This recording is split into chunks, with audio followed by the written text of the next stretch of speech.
Testing. Hopefully that'll keep working. I'll double check it right now before I start.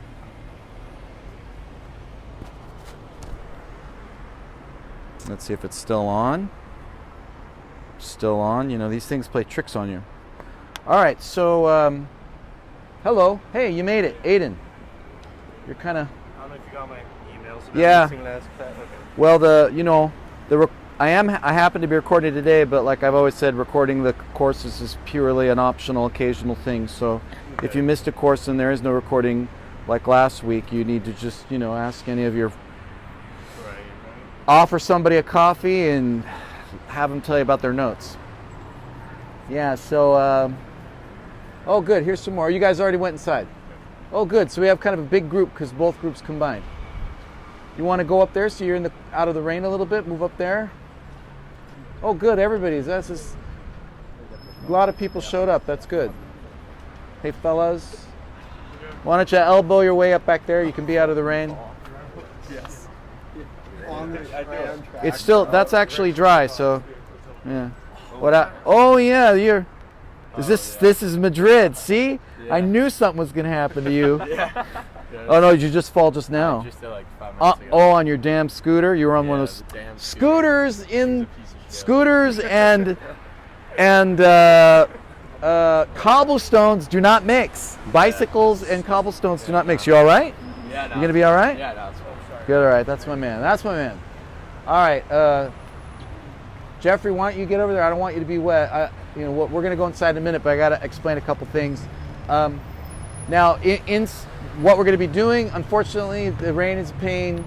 We're going to be visiting 4 churches. We'll be inside, but we've got to go from church to church. So I hope everybody has got the right shoes and you've got an umbrella, I hope, because we're going to have to go from one to the other. So we won't spend an enormous time in each one, but they're very significant because today we're jumping ahead to the Baroque era. Next week is the Vatican week. We've got the 2 individual visits already set up. I'm going to be sending you guys. I wanted to wait till after this class today to avoid any confusion. After today, maybe even this afternoon, I'll be sending you the meeting point, all the info for our Vatican visit. The Vatican visit will obviously go back to the Renaissance, but we'll also be going forward. Pay attention, you guys. We'll also be going forward to the neoclassical, and even today a little bit of the Mannerist, because we're coming, obviously as you know, to the home stretch. Okay, the very last week, I still am not sure exactly what I'm doing because I need to make sure whatever I do is kosher with the powers that be. So we may or may not be doing the last lesson in the classroom. Because as you can imagine, you just have to make sure that they're happy. If they're happy, then we get to do what we want. So I got to talk to the admin to decide what's the best way. It's a very particular year because we've crammed everything in. Even that being the case, I still think it's been for the best because that means when you leave Rome, it's all done. The idea of like trying to do some remote final and stuff. Question? Isn't the final the week after next week? The final will be the last week of class, and the last week of class is going to be it's the week after the Vatican. I think it's the whatever it is, the 12th, the 15th, and the 17th. I think because the next week is holiday all week, and most of you I think are leaving anyway. You're all going home by Thanksgiving, so you're gone anyway. That's your last week. So anyway, I know I sent you waves of emails. But I had to cover all those things that you have to make sure you do. So you're all aware now that you have to go to the Pantheon, and as Max very helpfully informed me. Ciao! Sì? E poi sopra settembre andiamo a Sant'Andrea. Al Gesù? Questo è il Gesù. San Ignazio? No, invece no. Yeah. Okay. Oh, you guys are with the other course. Okay. So,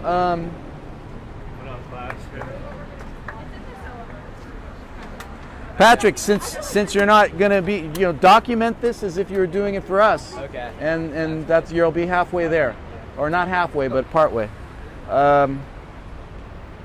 So I was interrupted. Yeah, you're going to be all be taken off, etc. So we want this all wrapped up before you go. So I was just going over the Pantheon. You know, again, schedule it on your own time, but go on a weekday. You go at 8:30 when it opens. You won't wait in line. And when you go inside and you document it, make sure you take a selfie or a film with a voiceover, so we verify it. So I know that you really went. Okay, that you have to do. Thursday is our mandatory going over the midterm. Everybody's aware of that, right? I can't remember what time I said. I think 7:15 or something. I said 7:15 knowing that some people have class till 6:40. So that was to make sure that you're all there. So that I will be taking attendance, and don't miss that. Also, it's free study time because you're getting a free hour of review for your final. So you don't want to miss it regardless, all right? So we've covered those things. There'll be a couple other things that I'll send you emails about, the Vatican museums, and also regarding your reading, because I am going to be quizzing you individually on your reading. You all know what I mean now because you've done it with me at least once, and that's going to be approximately a week from now. So you've still got a whole nother week to finish reading your book and study it and underline it and take notes and remember at least a few important points about it. You've got a whole nother week. Okay. All right. So keep that in mind about that. And then also, I think I said that Thursday was the deadline for the second draft of the Google Map, right? Now, if the second draft is quite good, then you've done most of the work. And that means, you'll just throw in today and then the Vatican next week, and you've done most of the work. So that's also why I gave you those deadlines, because I want you to be ahead, so you're not, because I don't know how bad your last week is going to be with other stuff. I mean, maybe you're doing other finals and things that last week, you're going to be getting ready to go and stuff.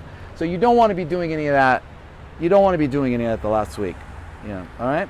Okay, so everybody ready to take notes and be on the ball now?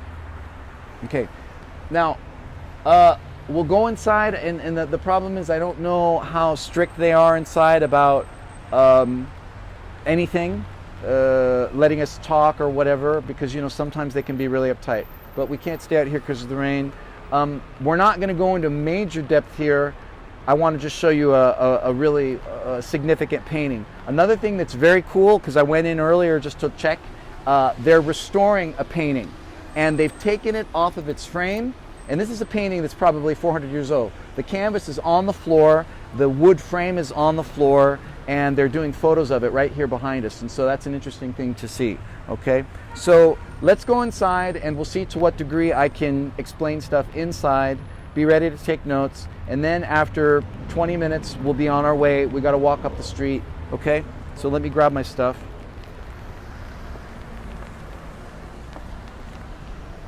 And of course inside, you got to wear your face diaper.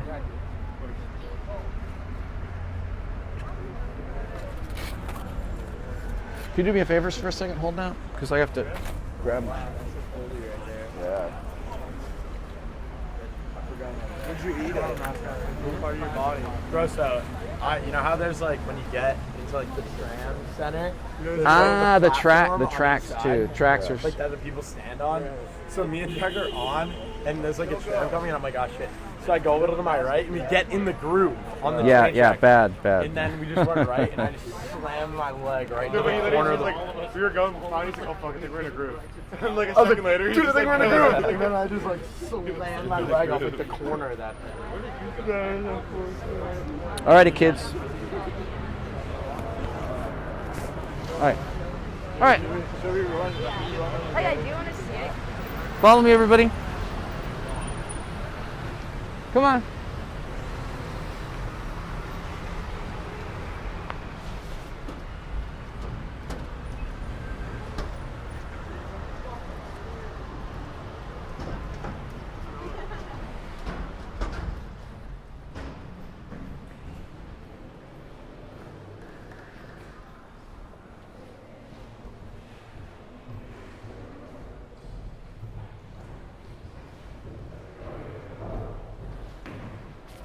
Go ahead. I just want to tell everybody to be quiet. Let's go to the left. Shh. Why don't you come over here? Arnav and Jeffrey, come over here. Okay. The girls are shorter than you. Let them come in front of you. Okay, you guys can all see me? Okay, okay. You can all see me, you can all hear me. Okay. So, first of all, it's very cool what you can see here for a rare opportunity. You see, this is actually the high altar painting, which for the moment, they've got that sculpture up there, which maybe that was always hidden behind it, I'm not sure. But as far as I know, this is usually what's there. So you can see the original wood, well, as far as I know, the original, perhaps it's, who knows how many times it may have been re-canvassed in the past or reattached to that. But this is the kind of work that's fundamental to restoration, you know, dismantling these things, studying them very carefully, documenting, photographing, and then there'll be the chemical analysis and all that kind of stuff, and then the cleaning, which is, you know, laborious and intensive and highly scientific in methodology. So we're in a church called Il Gesù, and this is a Jesuit church dedicated to the Jesuit movement, right? St. Ignatius of Loyola, maybe you've heard of a place called Loyola University, Catholic University, comes out of this religious movement, which is extremely studious and extremely powerful in this period. And this is the period of the Reformation. So the Reformation is the late, well, rather, the Reformation is a process that occurs over the course of the 1500s. Okay? And this is when the Protestants, of course, broke away. So when you hear of like Episcopalians and other denominations of Christianity, those are reformists. Those broke away and developed after the authority of the Catholic Church was renounced. Okay, so in that period of great contrast and often wars and so on, the Church itself, the Catholic Church itself, underwent a great deal of reforms, and it's highly complex, as you can imagine. But a fundamental aspect that regards art was that the language of art should be indisputable, simple, straightforward, easy to understand for the masses. Because remember, art as a part of the Christian faith has always been a keystone of it. The idea that art should be used to illustrate, especially to the people that can't read, the illiterate, right? So it's always been part of the Christian tradition to be able to illustrate through art, right? But what happens with the Reformation period is that it's more highly monitored and it's more regulated, you could say. And it's fundamental that the art be simple and straightforward. So that would really be the easiest summing up for what concerns us. That the Reformation and these reforms of the church led to a demand for more simple, straightforward art as far as the Christian message is concerned, right? Now, so the church is built in that time, and out of the Reformation, that's when the Jesuits are born as a movement, right? And they'll become enormously powerful. At a certain point, centuries later, they'll be dissolved and then reconstituted because they became a very powerful institution on their own. But here we're in a period that represents perhaps their apogee, their height and power. And the church was, and is, of course today, is still managed by them. We'll be seeing another important Jesuit church in a while too. So the Jesuits, you could say, go hand in hand with this period that becomes the Baroque. Okay? So this church, as far as its construction, we could consider that the Mannerist period. It's the late 1500s. And the principal architect here is Vignola. Vignola is considered a Renaissance era architect, but the later Renaissance. So remember, the High Renaissance is the period of what artists? The High Renaissance? Michelangelo, Raphael, Leonardo. So beyond the High Renaissance, we now say the Late Renaissance. You could say that's the period of an architect like Vignola. And that leads, of course, into the next period. What do we call the next period after the Renaissance? Between Baroque and the Renaissance. Mannerist, the Mannerist. So the Mannerist is an easy way to think of that is just a more kind of exaggerated Renaissance style following Michelangelo. And that leads to the Baroque. And as we've defined from the very beginning, Baroque is very florid, a great deal of movement and drama, theatricality, okay, right? And theaters are a part of their culture, remember. Many of these artists are actually painting backdrops and stage design. So theater itself is a Baroque practice, and that inevitably enters the art. So when we say the art is theatrical in the Baroque period, we're going to see today examples that are practically sculpted theaters, you could almost say. We'll see, that'll be like our final stop, will be an extremely theatrical piece that's almost on a stage in its altar, the Ecstasy of Saint Teresa that we'll be seeing at the end of our visit. So Il Gesù is representative of this period that lasts over a century, being built in the 1500s during the Renaissance, late Renaissance Mannerist period, but now having a very important decoration in the Baroque. And the Baroque artist here that I wanted to show you specifically is Gaulli, and he is spelled G-A-U-L-L-I, Gaulli, okay? He's working in the same period as Gian Lorenzo Bernini. Bernini is a fundamental personage of the Baroque that we'll be going more into, especially at the Vatican next week, but also today we'll be seeing things by Bernini. So this is approximately the first half of the 1600s. The first half of the 1600s, the high Baroque. But Baroque, you could say, really occupies all of the 1600s, okay? Even into the 1700s. So stylistically, it lasts a long time. So all we're going to do now is change places. So let me come on this side and just come in front of me, face me, and look up. And what we have is this celebration, this veneration of Jesus. And how is Jesus portrayed? There's a biblical quote, and of course it's the very beginning of the Bible, which is translated in different ways in different times. In the beginning there was the Word. In the beginning there was the Word. And the Word is Jesus in this case. And Jesus is straight up above your heads, this massive golden light. And if you look carefully enough, you can see the first three letters of Jesus' name, IHS, in Greek. Unless it's in Latin, I'm having a lapsus. But it's the first three letters of Christ's name. Okay, so what Gaulli is showing straight up there is the pure golden light of God, right? The ascension, transcendent, and embodied in this transcendent holy space is Christ's name. So look up, straight up, straight up, right? Now,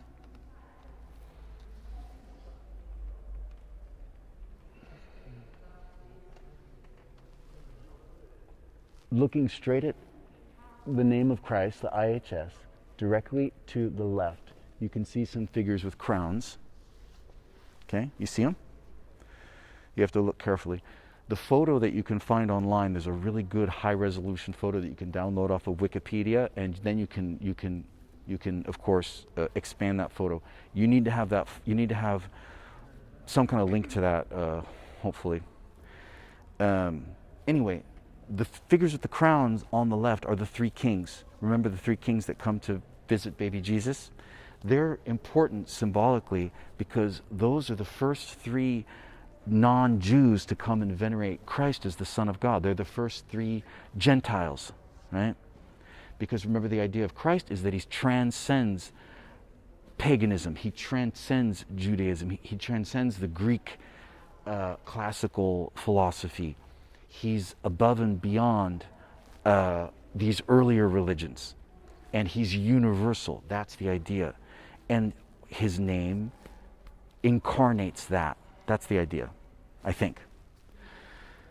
So it's important that those three kings are there as part of that idea of the transcendent nature, the universal nature, the universal. And of course, the Jesuits are significant for their intellectual practice and their travels, because now we're in the mid-1500s and beyond, which is of course the expansion of world exploration. So when, from the Christian European point of view, they encounter these savages that, as far as they're concerned, they believe that these people are totally without hope of going to heaven because they have no knowledge of Christ. So the what do you call it? When you spread a religion, I can't remember, the words just escapes me, but when you send out Bibles and you send out missionaries, the missionary practice is a huge part of the Jesuit. And then how are you going to communicate these things to these peoples when you don't know their languages? Well, the Jesuits, of course, begin to study their languages. So the Jesuits end up in China, Japan, Africa, all over the world, and a lot of them were Portuguese. And so the colonization that was going on, there's the commercial aspect, of course, raw materials of all kinds that are spices and all that stuff, and then there's this religious aspect, right? So the Jesuits have a huge intellectual practice, which has to do with also linguistic, studying languages, international, so that universalism is a big part of their practice, okay? Now, right above us is that golden light, which of course is redemption, right? But there is no light without dark, right? There is no salvation without damnation, meaning we have a choice. We have a choice. And that is where you see this drama of these people that are, you could say, going to hell or being damned. There's definitely a relationship with what you see above us here with Michelangelo's Last Judgment. We'll be seeing Michelangelo's Last Judgment next week, where there's a very clear damnation, right? So this is what I mean about showing a very clearly illustrated dichotomy between the pure, the good, redemption, and condemnation, right? They're both here. They're both here. And that is part of this Reformation philosophy, that it has to be very clear to the flock, to the viewers, these choices, right? It can't be vague. So here it couldn't be more clearly. You have right above us the sparkling golden light, the angels flying around, the people venerating the name of Christ. And then in the lower part, as you go forward, the darkness of these people being thrown out of paradise or being plunged into hell, being expelled, right? And the interesting thing that Gaudi does, and here you see quintessential Baroque, is look at the frame. Is there a frame of this ceiling? The art, you can see, is exploding outwards in several directions, right? So it goes beyond traditional boundaries. So this is a perfect example to contrast with the proper Renaissance. Remember, we've talked about the aspects of the Renaissance. It's very clear, it's very delineated, it's very proportional, symmetrical, bound and disciplined, right? That is the Renaissance, especially when you see something like, remember Bramante Bramante's temple, the little temple that you've seen near school. These are very disciplined, severe structures based on rational laws. And those are embodied by, for example, the great classical architect, what's his name? Everybody remember? Vitruvius, right. So Vitruvius embodies classical discipline, rationality, and that's what the Renaissance is. So here, we're going beyond that. The rules are being broken, right? So this is a perfect example. When you look up there and you see all these clouds and bodies flooding out.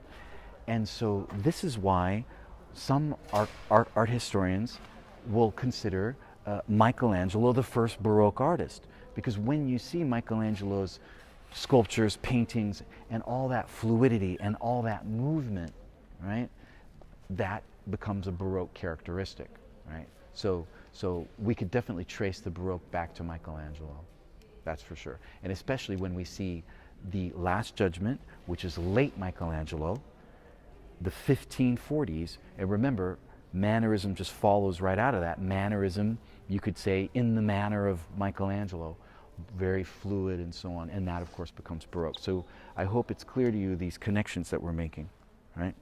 From and the contrast, because one thing is not another. So remember these contrasts, that you have the disciplined Renaissance and now this explosive movement, which is the Baroque, breaking those rules. Right?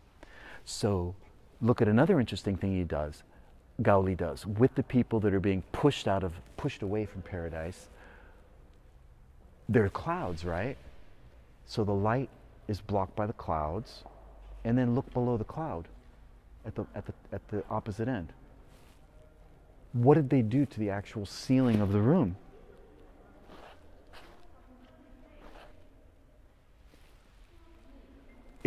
They painted it darker. Can you see that? I mean, of course you can see it. It's been intentionally painted darker to create the illusion of shadows. The light from Christ is blocked by the clouds and these people that are being plunged into darkness. You know, the absence of light is darkness.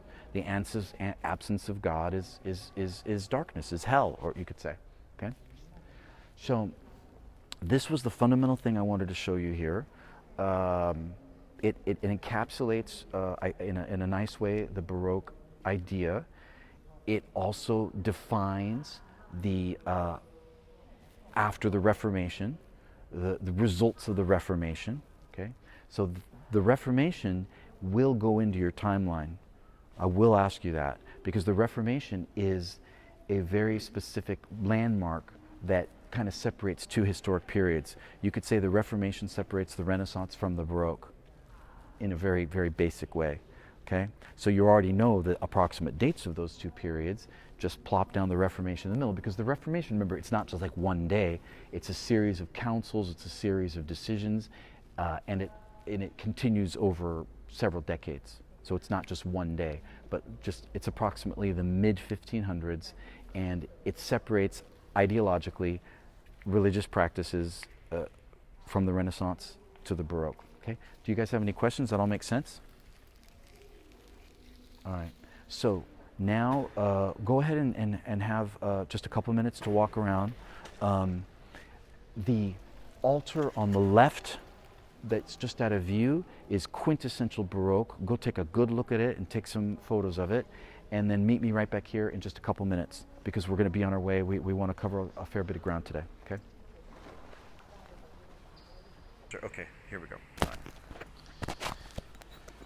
Okay, so this is second recording of the day, and we're at Sant'Andrea, St. Andrew, al Quirinale. The presidential palace is right across the street. This presidential palace, before that, was the residence of the King of Italy for the period that there was a king, and before that it was a papal palace, and it was primarily built also in the Baroque period. So it's a palace that underwent a lot of construction in the late 1500s, 1600s, and so on. Okay.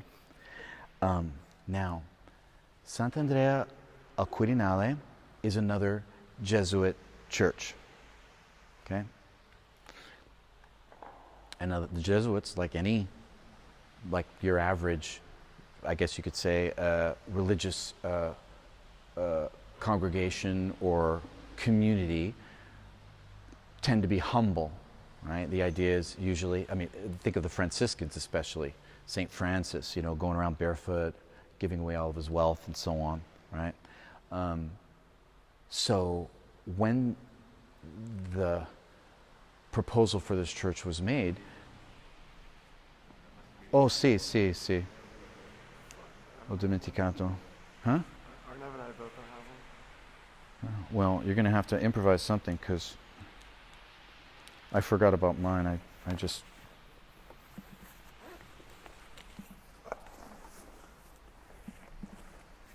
Okay.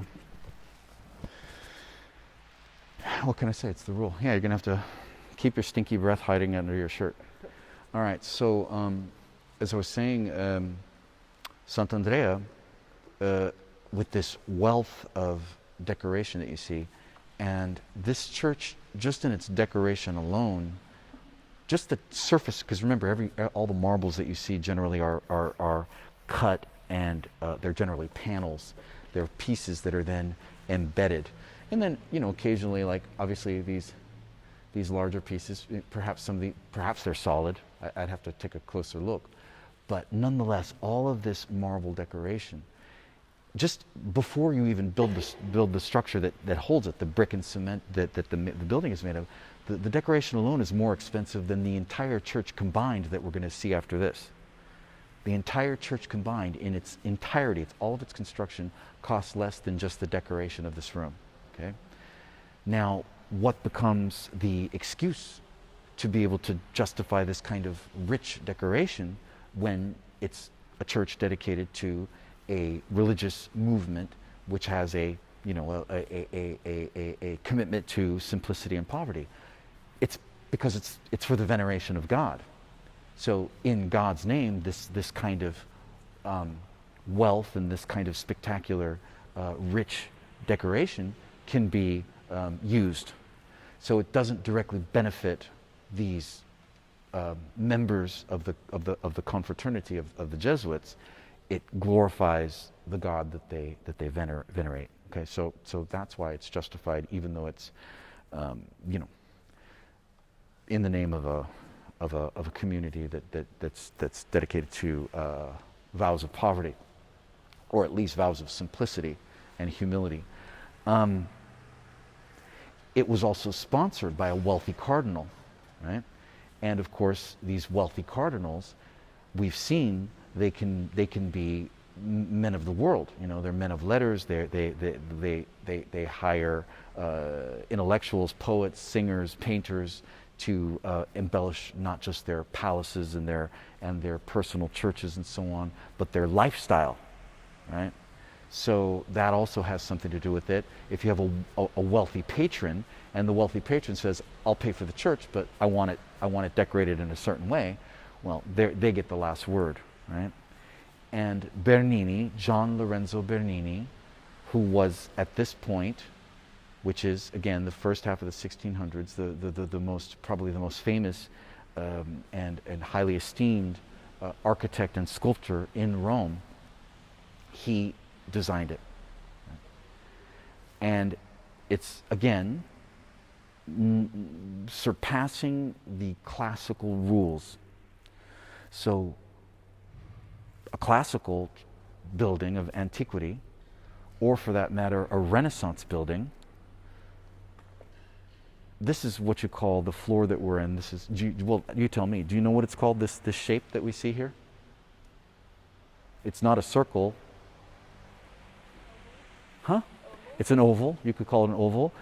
A fancier word, maybe architecturally speaking. And remember, architectural terms are fundamental in the final. It's an ellipse. An ellipse. E-L-I-P-S-E. An ellipse. Ellipse. Oval. If you said oval, that's not wrong. But to the classical mind, to the Renaissance classicist, what would be more perfect, an oval or a circle? Do you think? If you had to guess. A circle, because a circle encapsulates perfection. It has no beginning, it has no end. And for those of you who saw my lecture the other night, remember we saw that a sphere and a circle has the same principle. It has a single center, and every line that extends from that center is equal. And it could be a billion lines or one line, but every line that extends from the center of a circle will be equal to every other line that extends from the center of a circle. So there's embedded in the circle perfection. Right? Now, there are no anomalies there, but of course in an ellipse, there is not that kind of what's the word I want to use? Not proportion, but symmetria. Remember the laws of symmetria. So here again, we're bending the classical will to the creativity of a different era. Okay, so the richness of the decoration, all of these different marbles, the ellipse of the floor, an oval, okay, and then also the dome too. The classical dome. You've seen, of course, what's the most famous dome in Rome? Did anybody go yet? The Pantheon. Did you make it inside? Has anybody gone inside? Nobody's made it in yet? Okay. Well, you have 2 weeks. So don't go on a Saturday or Sunday, but go soon. Okay? So the dome of the Pantheon, remember, is a perfect circle. It's a perfect circle. It's a perfect hemisphere. All of those ironclad laws of geometry are present there. But look at this. Of course, nothing of the kind. This is flying out in a very, non-conforming way. Right? And then look at the figure. This would be the saint, Andrea, Saint Andrew, the martyr. And remember, martyrs, how are martyrs considered in the Christian practice? Remember, what's the symbol that gets raised over their heads when they're martyrs? Does anybody remember what that was? It was also the symbol in ancient Rome. Huh? A halo is later. A halo shows they've gone to heaven. The square halo is to show that you're alive but you're blessed. So those are good guesses, but no. A wreath of what substance, of what material? It's a plant. The laurel wreath, good. You guys are too shy, you clearly know. The laurel wreath is a symbol of victory for the ancients, and it's a symbol of victory in Christianity, but it's a different kind of victory. What is the victory in Christianity? It's the victory through martyrdom, the victory through sacrifice, like Christ on the cross. The suffering leads to victory, right? And so of course, I got off on a tangent, but Saint Andrew is a martyr. He's crucified. He's usually shown on in fact, we see him, if you can't see him from there, he's crucified on an X-type cross, okay? And that's the standard way that he's portrayed, right? But he, in the face of horrible suffering, he does not give up his faith. He would rather die, and he does die. And so we have his death portrayed in the painting on the high altar, and then what do we see directly above? Look at where I'm pointing. Right up on the top of that curved cornice, what do we see? Who is it?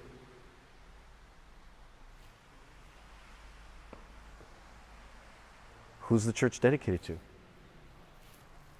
Saint Andrew. So what is he looking up at? What's in top of the lantern? It's like a dove. The dove. And what does the dove represent? That was a question on the midterm, remember? The Holy Spirit. The Holy Spirit is God. So Andrew, in the painting of the altar, is going through unspeakable pain. And he suffers to his death. So presumably, his soul has now ascended. And what helps us understand that when you look at the sculpture? Look at the sculpture of St. Andrew up there. What tells you that he's flying up into heaven? Look at it. What's he sitting on? He's sitting on clouds. Where are clouds? They're not down here on earth. Clouds are in the sky. So a cloud is the vehicle, right, that's taking him up into heaven, right? And his arms are outstretched to receive the Holy Spirit, I guess, to receive blessing, right? He's open. And then the Godhead, in whatever form, in this case, it's shown as a dove, is illuminated and it's surrounded by gold. It's the very top.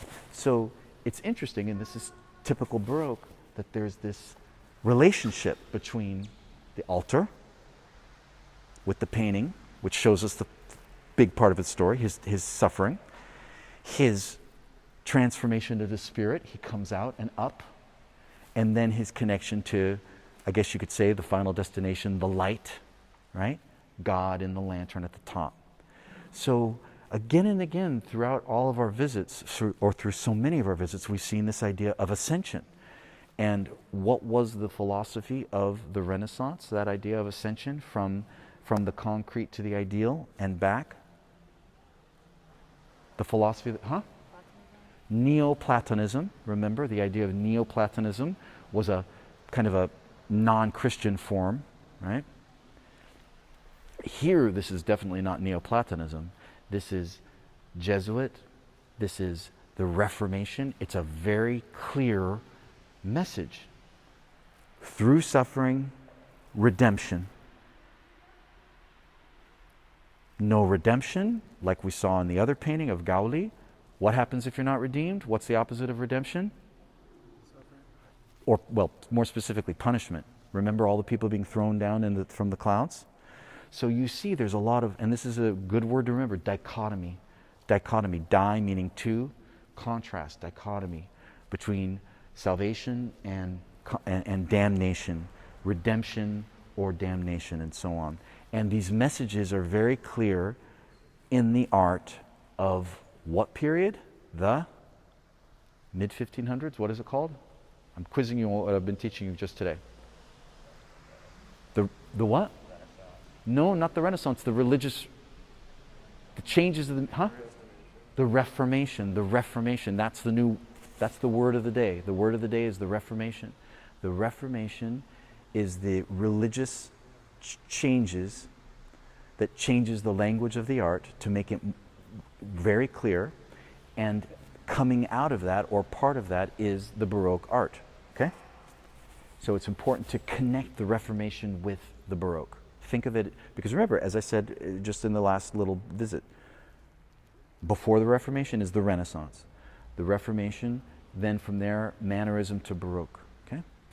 And this very clear kind of message. So this message of St. Andrew's martyrdom and redemption, that's what's abundantly clear there.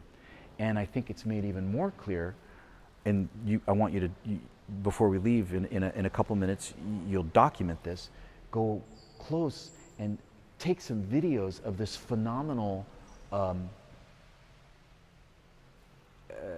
want to call it an edicule. I don't necessarily want to make you learn the term, but it's that indented, it's almost like a separate chapel, this high altar, because you see it's indented. An edicule, it's another space, or so within that space there's another source of light. The light has the sacred connotation, and there's this massive abundance of angels and the light showering down. And so it's all, the painting is contextualized within that space. You're looking at a stage. So again, that idea of that theatricality, that a physical theatricality, where you look in and there's this light coming in, dramatizing it.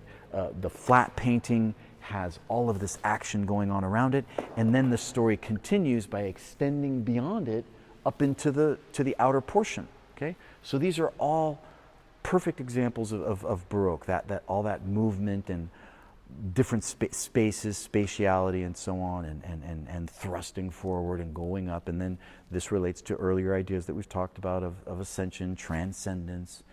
In this case, I think the difference would be that now we're in a pure Christian idea, and in fact, even those classical ideals of architecture have been renounced, and they're bending those. So there's not that veneration of the past. This is not a period where they're going overboard with gods and goddesses. It's all about the faith, the Christian faith. Okay? So move around the room, take some videos, take some photos, document what you see. This is a point of interest for your Google map. Okay? And if you have any questions, this is a good chance. Okay.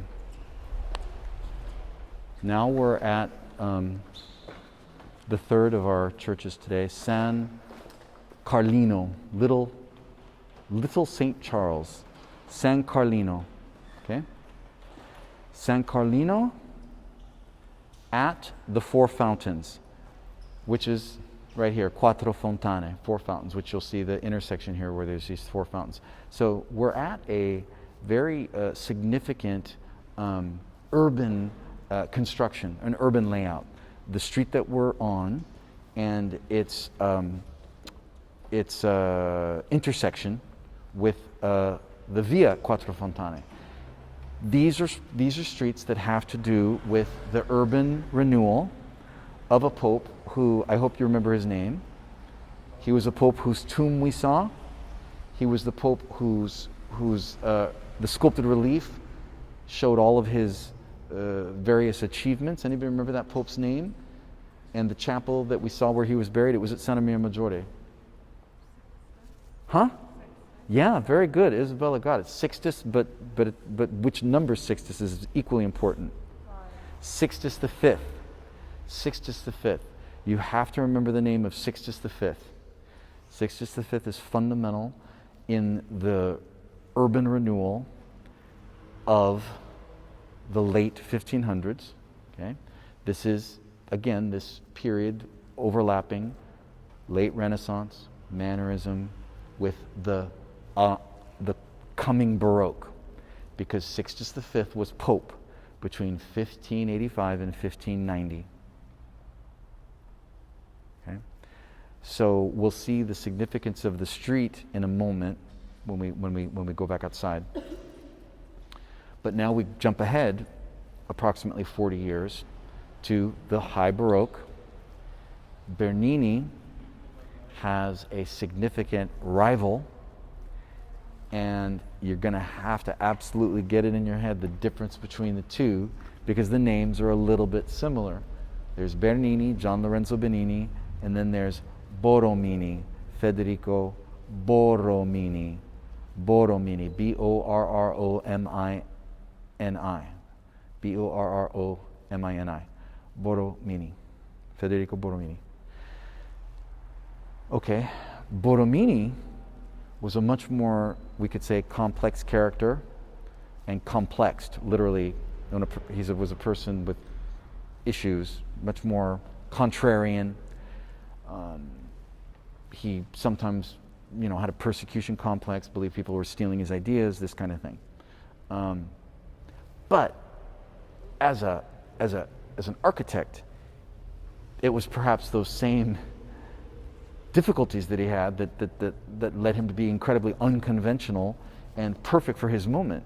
Because if anything, the Baroque, you could say, is unconventional.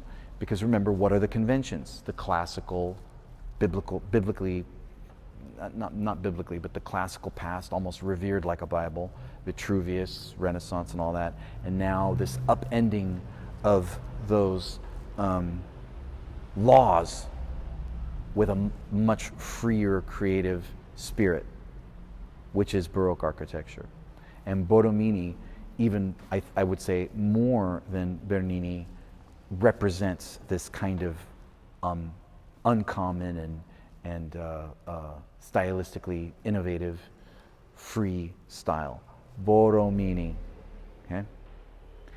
Now, an interesting thing about this church is this was both a very early project for him and a very late project, meaning between the time that he designed and oversaw the construction of this small church, and hopefully it should be open, the very small cloister, which is attached, that we'll see, little tiny little garden space, and the facade. The facade he completed at the very end of his career, which we haven't gotten a good look at because we're in that narrow street. So we'll get a look at it, and you'll document it when we go outside. But one was the beginning of his career, and one was the very late career. He's from the north, Lombardy, which is where Milan is, and this is the area that, going back to Bramante and even earlier, was known for the masons, the stone cutters, right? And at the basis of that kind of expertise is geometry, a very formal approach, a mathematical understanding of dimensions and so on. And so this is believed to be an important influence for him.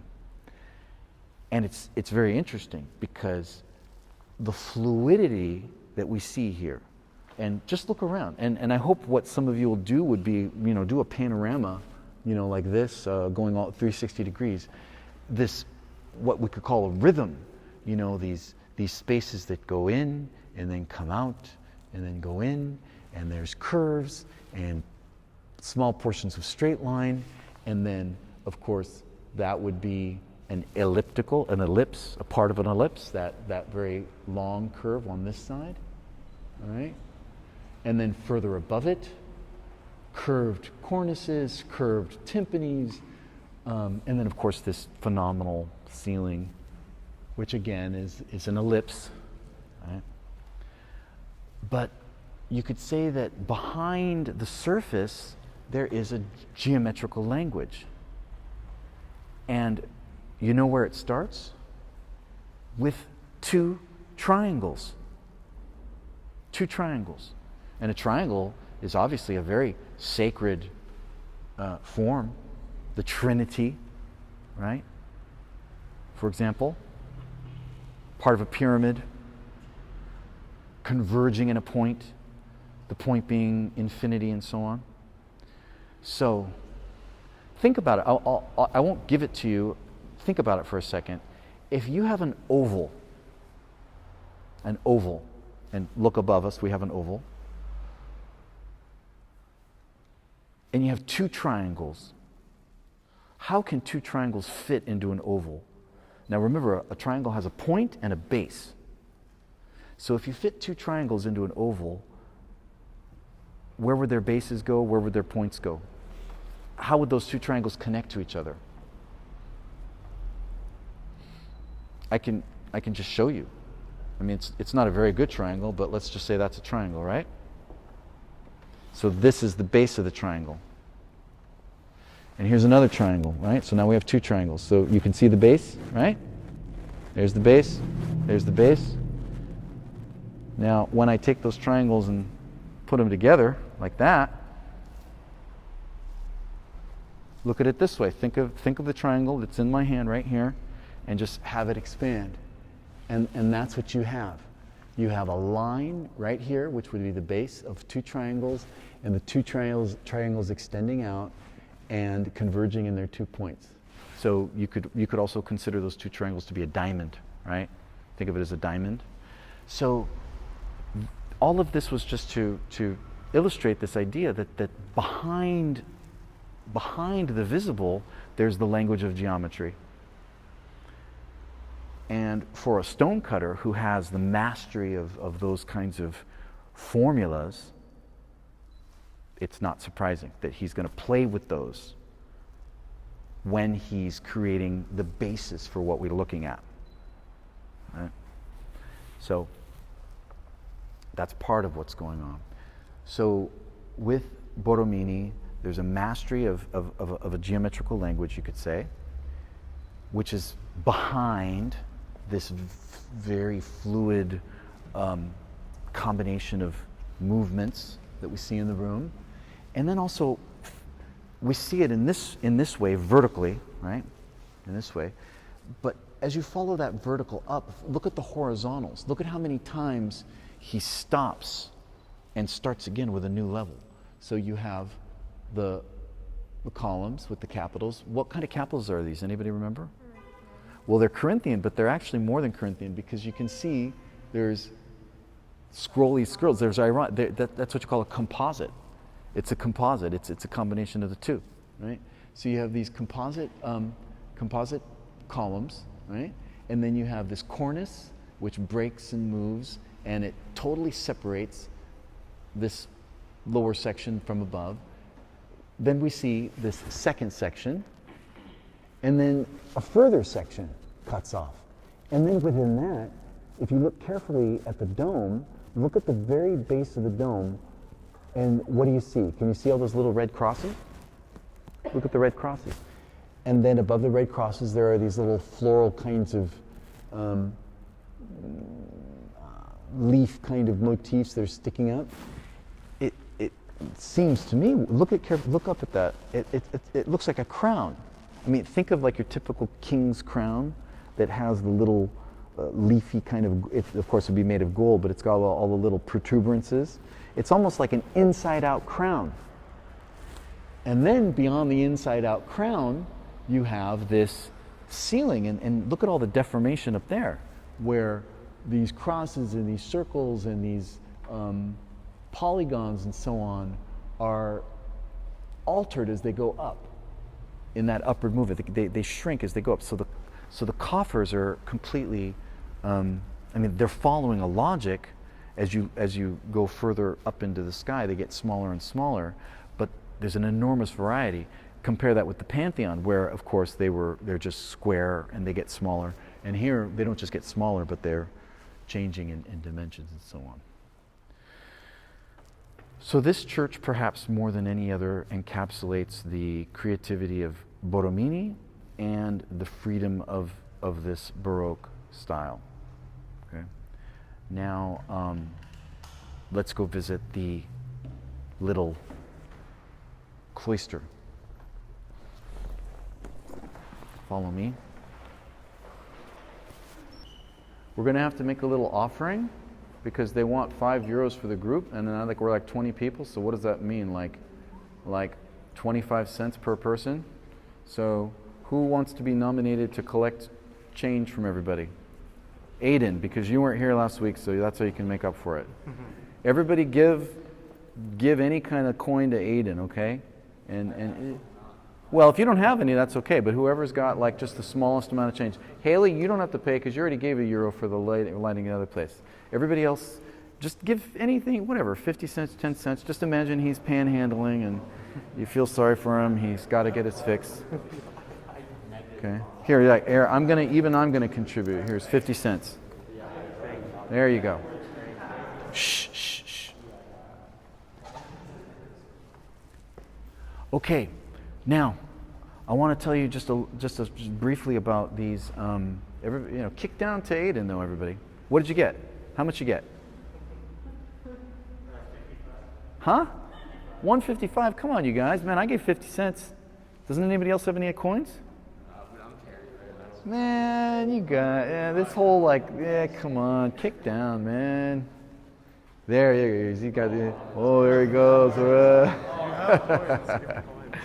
Yeah, no, it's just to give. Okay, put it in the thing. Put it in the thing.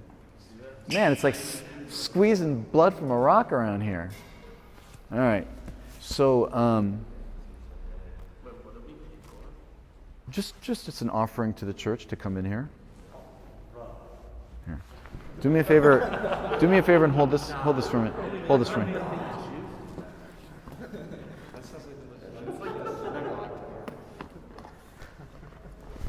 All right.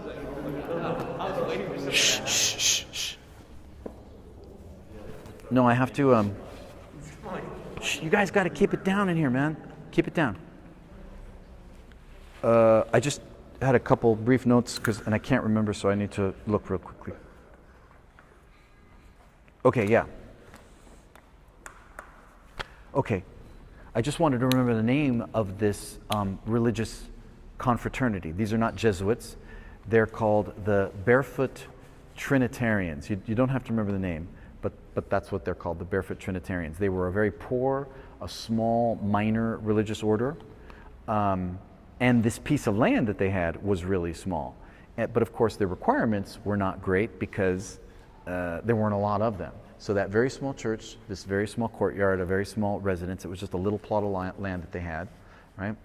But also, that poverty, again, it was perfect with Borromini because all the materials that we see, remember all that fancy marble I was telling you about? I mean, everything here, this is just, cement and plaster.